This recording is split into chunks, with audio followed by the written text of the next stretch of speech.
first game coming up this weekend, but I guess we have to start with how did pre-season go for you and the team?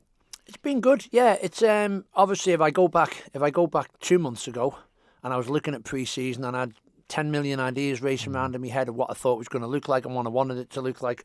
It hasn't really been like that at all. I went into it with a lot softer approach. I didn't want to chuck too much at the players. I wanted it to be a little bit more organic. I wanted them to come down and feel our way into it together and try and build and develop something really. So it's been a lot slower than I first anticipated and what I wanted it to look like.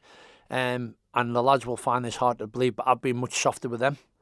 In terms of my approach, I've been very direct with my message. That's been very clear of what we want from them and what we require from them. But there's still an awful lot to come. But I've got to the mindset that it needs to happen over time. I don't want to give them too much too early and scare people off or wear them down emotionally or physically. So, yeah, it's a bit of a soft approach into the season. We haven't had probably the volume of games we needed. That's one area that's suffered massively, and that's been due to the fact that I've been transitioning from the board across to the playing side again. And in the past, it's been my job to organise the pre-season friendlies. And due to the fact that the festival is so intense, and I was obviously trying to get a handle on the football side again, that got neglected a little bit. So probably haven't had the amount of games we wanted. But again, we've got plenty of games due now. The season will start and they'll come thick and fast at us, and we'll hopefully be able to build up our match fitness and try and build a head of steam through that. Does a bit of that come down to as well, I guess, obviously in the last year or so, you're obviously the third manager for the team. Does that come into play a little bit at all? Having fourth manager in the last year. No, sorry. I thought you meant over the whole thing. No. Sorry. Yeah. No, just in the last year. Do you think that's a bit of obviously the transition from Paul to Rick, and then obviously Rick for the majority of the season, and then you coming in and having your own ideas? Does that play into that a little bit? There is a little bit, yeah. Obviously, there's been a bit of turmoil for the players, yeah, and obviously adjusting from one to another, then to another. I do think probably with Rick and my ideas, there's not a million miles apart, and so there's that. What I am is I'm very intense. Rick was very relaxed and very chilled out in terms of how he approached it, and it worked well. I'm quite intense, and players would tell you that if you down watching, you would know that. So I have a very clear message, and I keep repeatedly driving it home to them, and sometimes it needs put over a bit more forcefully, and I can be in their faces a little bit. I'll also obviously encourage and sort of spur them on, but yeah, that I think the big difference for the players is my energy is very different than what Paul and Rick's was. And how do you think the players have responded to your softer approach then, I guess, over the past month or so? I think from the feedback I've had from some of the senior lads, the message has been clear, and I think they've appreciated that. Obviously that and then going into games are two different things, so we've got to see now how that translates onto the pitch. But like I said, it's going to take time. There's an awful lot of good stuff that's happened, and I think you're seeing a lot of it in the games in the festival, the 2 games against teams that are much higher up the pyramid than what we are. But we're ultimately now playing against teams at our level, and that's going to be a different kind of challenge to sort of replicate the performance and put it into the games going forward in the league. And that's going to be my big challenge. I think in the past, I think the one thing we've always spoke about on a regular basis is we're very, very, very fragile around conceding goals and stuff. We tend to concede lots of goals in a close space of time. And so one of my challenges is to work out why and try and change the lads' mentality around that in terms of the focus once we've conceded, that we don't slip into victim mode and feeling sorry for ourselves, which leads to more goals and then the game's gone. So I'm trying to emotionally get them a little bit tougher around that, to understand that once you've conceded, there's a different way of dealing with stuff. That's probably going to be my biggest challenge over the next 6 to 12 months. And alongside that, then, my other job is to get the best players we can available to play on a Saturday.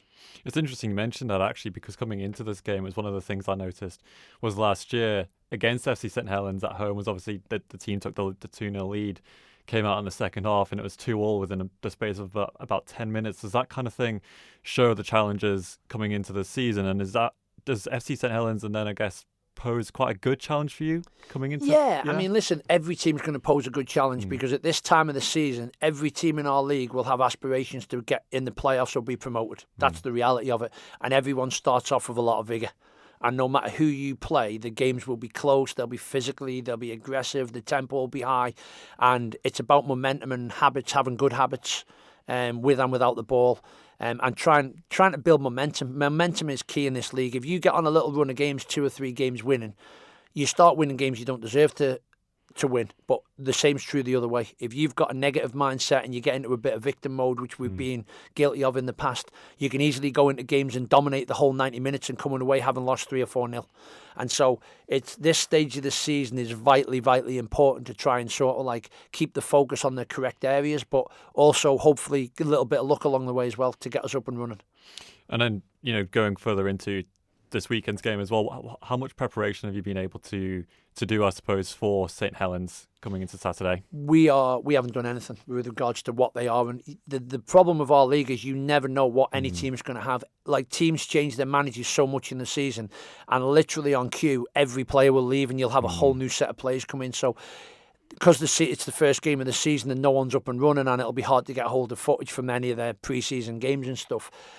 Our tendency has been to just worry about ourselves. I just want to get the best players we can in the squad training and in games, and I want to get them on the pitch doing what we're good at, and then we'll start worrying within games around what the other team's about. And obviously, one of the ways I do work is I like working from the sidelines minute by minute and identifying problems and situations and dealing with them in the moment.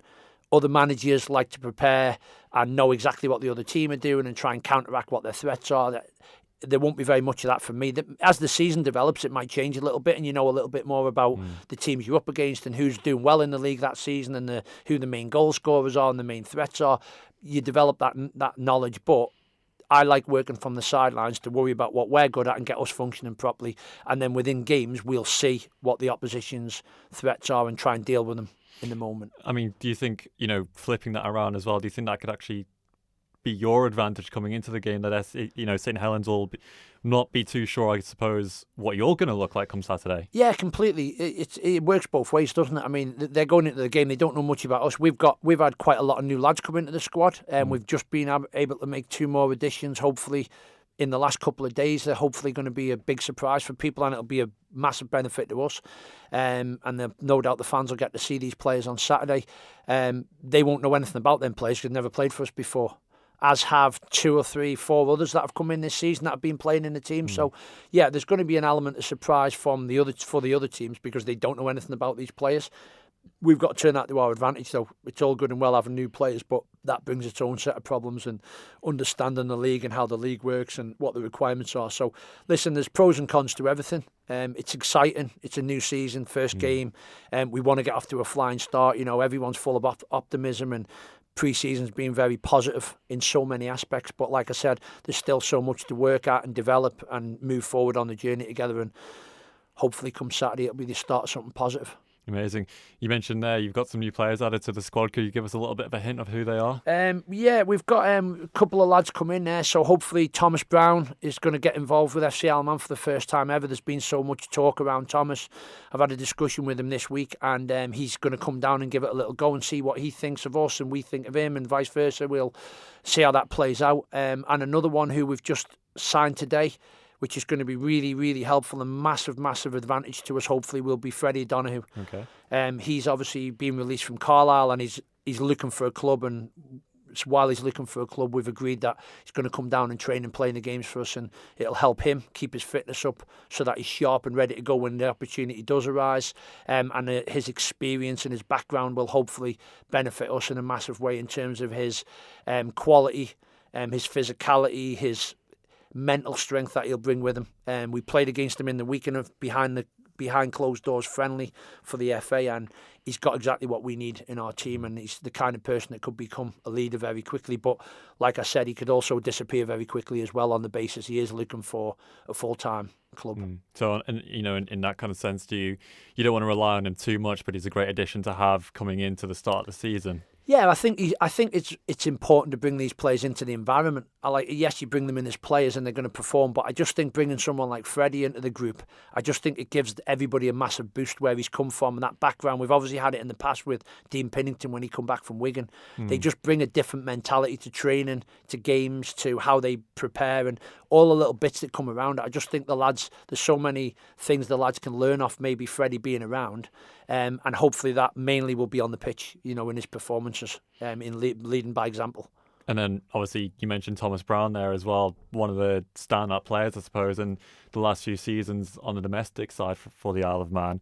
How much of a boost can he be coming into the side. He could be incredible, yeah. I mean, obviously, I think everybody knows about Thomas's talent, and you know, him making that sort of decision to have a little go at it, commit initially and come down training and get involved in some of the games and see what he thinks about it. Hopefully it's sort of like the spur he needs to take him to that next level, because sometimes you can be functioning and doing really, really well, but you need something to come along that really gets your juices flowing. And I think for Thomas, I hope that this is going to be it, because it's a completely different challenge. It's nothing like Manx football whatsoever. And I do believe he can function at our level and score lots of goals. He's an out-and-out goal scorer. He can score with both feet. His movement's very good. And I think if we can provide him with the right service, I do think that he could become a prolific goal scorer at this level. But it all remains to be seen. Hopefully we're sitting here in a month's time and he's come in and he's getting goals and everything's looking good and we've got off to a decent start. Obviously, that's what we all hope for. I mean, just thinking about that, Thomas Brown, Charlie Higgins, Dean Pinnington, that's even Freddie O'Donoghue as well. That sounds like quite an exciting front line there. Yeah, and we've obviously had the additions to the squad this year of Berryn Colley's come on board. He's an outstanding talent. I've got such high hopes for him going forward. I think he could be with FC Alaman and the leader for years and years to come. There's been 3 or 4 young lads come on board that have really surprised me with their ability and their attitude towards stuff. Lads who've had injuries in the past, like Jack Higgins is now back in there. We've had Joe Quayle come back on board from the first time from the first year, and he has been in sensational form pre-season. He looks in great condition, and I'm excited about him. So the whole squad's had so much positivity around it and new people coming in. It does look exciting, and it looks at the minute like we've got a really good, strong squad. But as we know from past experiences, it can change very, very quickly. You know, obviously we've got less games, going to be a huge help to us this year in terms of recovery, because a lot of our games are Saturday to Saturday, so all week we can deal with little knocks and injuries, whereas when you're playing Saturday, Tuesday, you've got a constant load. You can be playing lads that are injured that then leads to a more serious injury that's led to them having weeks or months out. Hopefully we can control that more and have less injuries, which keeps the bulk of that strong squad that we're talking about. But on the face of it now, it looks strong. I just hope that we get that little bit of momentum, like I said at the start, and it keeps everyone's interest high. We get the fans down, we can get bigger numbers at the games, which makes it more attractive again to the players to be performing in front of them, that crowd and the atmosphere and stuff. And hopefully one thing just keeps knocking onto another, and it builds to being something good. And again, I don't think this is going to happen in a matter of weeks or months. It's going to be a bit of a journey, but we're at the start of the journey, and like all journeys, it can be very, very exciting. Talking about those fans, it's going to be your first time leading the side in front of those fans at the Ball this Saturday. How exciting is that for you? Yeah, it's great. Obviously, you know, I've obviously been the coach there with Chris for the first 18 months, and it was amazing. It was incredible. You only look back at the numbers, and sometimes it's actually hard to believe it was happening every Saturday, like getting 2,000 to 2,500 people down to every single game. And at the end of the year, to be getting nearly 4,000 people in the bowl, it was absolutely insane. So obviously I've experienced that from the sidelines and their songs, they sing and that. And it's obviously lovely, but it's important that we understand we've got to give them something to be happy about. And the better we're doing on the pitch, the happier they'll be and the better the atmosphere will be around it. That's great, Lee. I think we'll end it there. Thank you very much. Thanks, Darren.